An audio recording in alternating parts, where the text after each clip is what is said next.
Foco.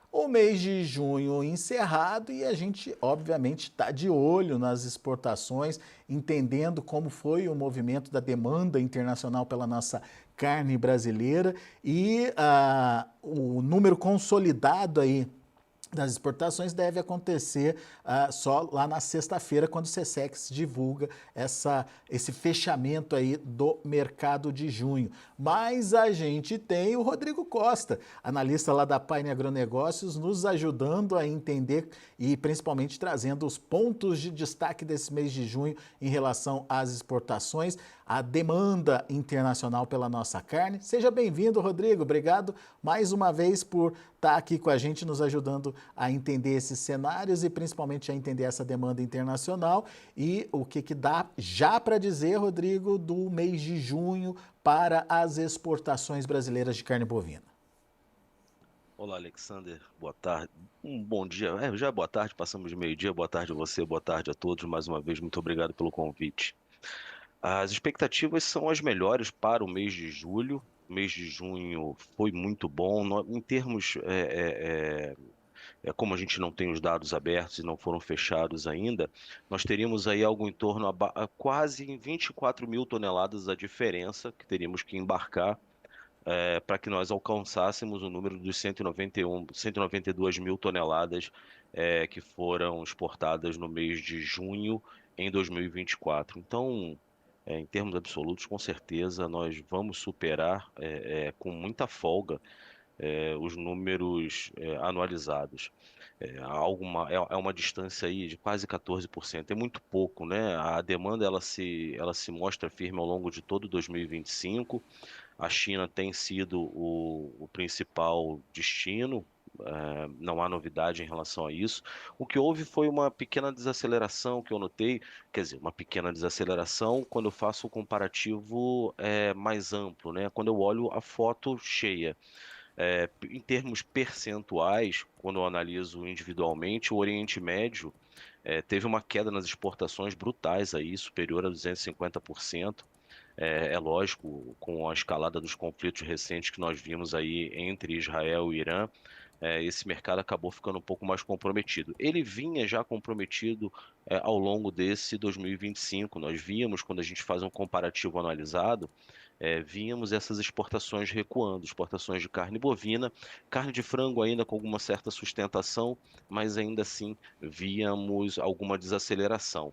Ela se intensificou nos últimos meses, nos últimos 2 meses principalmente. Acredito agora que possivelmente haja algum retorno à normalidade num curto, médio prazo. Mas, É Rodrigo, lógico, só pois para não. entender, tá mais relacionado com a questão dos conflitos lá no Oriente Médio? Dá para cravar isso ou tem realmente uma tendência de recuo de consumo nessa região? Não, não há nenhum indicativo que nos mostre que, por fundamento, o consumo esteja recuando, tá? A gente tem a Arábia Saudita como um todo com 2,2% de market share do mercado de carne bovina. Então, é bastante considerável, por exemplo, quando a gente faz um contraponto com alguns países da União Europeia. Então, é um mercado muito interessante para o Brasil, é um hub muito importante ali, a Arábia Saudita é um hub muito interessante. Então, acredito que seja muito por conta de conflitos. Eu acho que não apenas a carne bovina, a carne de frango, acho que outras commodities como um todo houve alguma desaceleração. É lógico, né? Contenção de risco é mais um hedge, você segurar os embarques e fechar negócios para lá nesse momento, do que uma alteração no fundamento do consumo daquela região. Então, acho que tende-se a normalizar, lógico, à medida que os conflitos geopolíticos também comecem a arrefecer, normalização de canal de Suez, tudo isso faz muita diferença no comércio global, em termos de frete, de preço. Sim. Mas, no geral, eu entendo que que o próximo semestre tende a ter uma demanda muito firme, Alexander. Boa. Agora, você falou da China, a China mantém aí as compras, você citou aí a questão da queda do consumo, principalmente dos países ali do Oriente Médio, mas a gente precisa olhar também para os Estados Unidos, que vem até então se mostrando bons compradores. E tinha aquela preocupação, né, Rodrigo, com a tarifação, né, com o tarifaço do Trump acrescentando 10% aí, de custo a mais para as exportações americanas. Como é que está sendo esse mercado pós-tarifaço e, principalmente, o que dá para analisar e trazer de concreto das negociações com os Estados Unidos?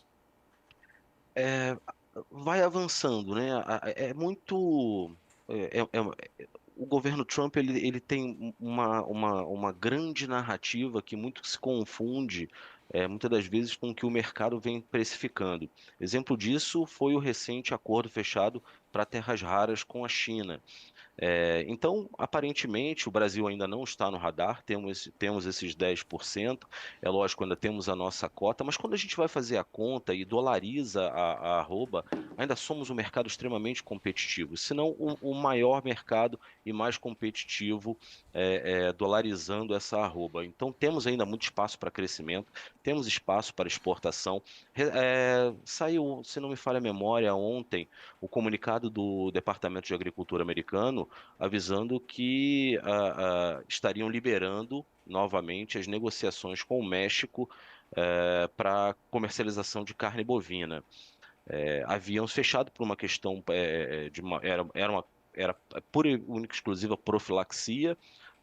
Então, isso agora, por questões fitossanitárias, está sendo resolvido e está sendo retomado o mercado. Eu não acredito que isso faça nós perdermos algum tipo de market share com o México, muito pelo contrário. O maior comprador, né, quem mais demanda sempre também é ali o lado da China, e por enquanto ainda não estão embarcando carne bovina para lá. Então ainda é mais fácil, por exemplo, os Estados Unidos vir ao Brasil, comprar a nossa carne, levar para lá e ainda fazer um negócio em cima dela, do que esperar por um crescimento ou até mesmo a abertura com o mercado chinês. Então, seguimos muito competitivos. Acho que os Estados Unidos continuam sendo um player importante. Houve uma queda, eu tenho o um número aqui no mês de maio, teve uma queda de 97,46% em detrimento a abril, maio fechado, né? Foi um número ainda bem expressivo. É lógico, ele hoje é o segundo maior comprador com 14% de market share. Então, acho que daqui para o segundo semestre, caso esse imbróglio entre a China não se resolva e o Brasil permaneça com esses 10%, caso não haja alteração para esse mercado ou alguma diferenciação em relação à nossa cota de exportação, os números deverão continuar bons, tá?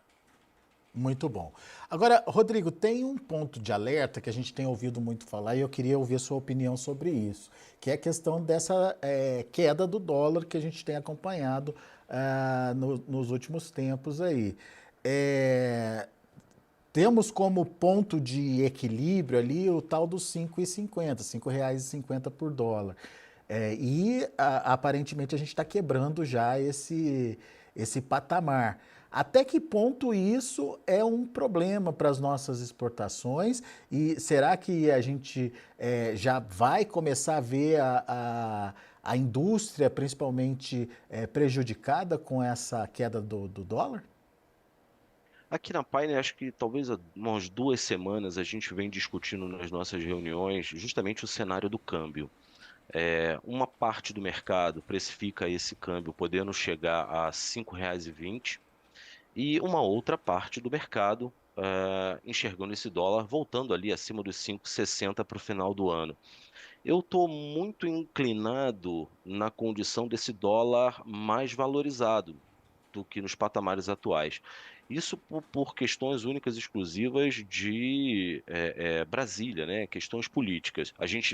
Nos encaminhamos para um cenário de competitividade eleitoral. A gente vai para eleições presidenciais no ano que vem, mas parece que é amanhã, né? Brasília Uhum. já começa a esquentar os ânimos com relação a isso, sem contar os outros problemas que tradicionalmente nós vemos na política brasileira. E isso esbarra automaticamente em juros, e no câmbio.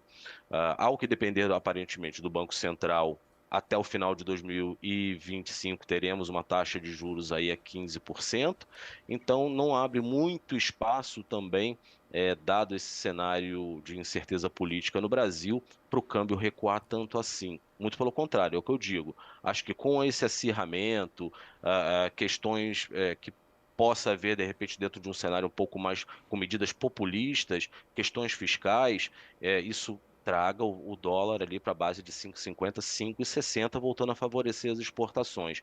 Por enquanto, ganhamos no volume. Mas aí, se me permite, o que vai chamar a atenção é o cenário da restrição da oferta. Lembrando que nós estamos nos encaminhando para uma virada de ciclo pecuário, se a demanda ela for inelástica ou até mesmo vir num cenário de melhora a crescer, pense como vão ficar os preços, né, com essa demanda externa em um cenário de restrição. Então, dólar ali na 5,60 com uma oferta brasileira mais restrita e uma demanda se mantendo nos atuais patamares, acho que há um grande potencial da arroba continuar valorizando, Alexander. Muito bem, então é uma atenção especial que a gente tem que ter, principalmente para monitorar esse comportamento do dólar, mas não deve ser um fator de inversão aí de tendência, pelo menos que possa impedir de alguma forma a evolução da demanda internacional pela nossa carne, pelo menos nesse momento não, né, Rodrigo? Exato. Por aqui eu acho que continuamos exportando muito, porque continuamos abatendo muito. Eu conjugo aí, eu sigo na linha do Fabri em diversos pontos que ele citou aqui anteriormente. Os abates vêm mostrando aí um arrefecimento, os dados ainda não estão fechados do CIF, mas pela preliminar a gente já vê um certo recuo. Eu, inclusive, já tenho esses dados preliminares amarrados aqui, até em termos percentuais. Não são números tão expressivos, então é sinal que se mantivermos essa linha ou essa média de queda de abates e com essa demanda que nós nos encontramos, por exemplo, tivemos no mês de junho, os números ainda serão muito positivos. A gente na terceira semana já estamos, por exemplo, em termos de preço médio pago pela tonelada, com quase 18% a mais do que era no mesmo período de 2024. A arrecadação com as exportações também cresceram mais de 6% já na terceira preliminar. Então são números muito bons, e enquanto esse abate estiver nesse volume, que ainda são expressivos, muito provavelmente os números continuarão vindo positivos para a nossa balança comercial. Julho se mantém então forte também, dá para a gente projetar isso?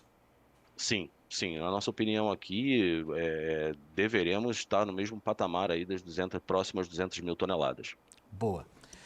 Meu amigo, obrigado mais uma vez pela sua participação, sempre trazendo informações pontuais e importantes aí que ajudam o produtor, o pecuarista a entender o cenário e principalmente a se posicionar diante de cenários que podem acontecer. Rodrigo está otimista aí com as exportações e tomara que as exportações sigam enxugando o nosso mercado e consequentemente colocando preços mais favoráveis aí para o produtor. Grande abraço, Rodrigo. Volte sempre. Agradecemos e seguimos à disposição. Um grande abraço e bons negócios a todos. Até a próxima.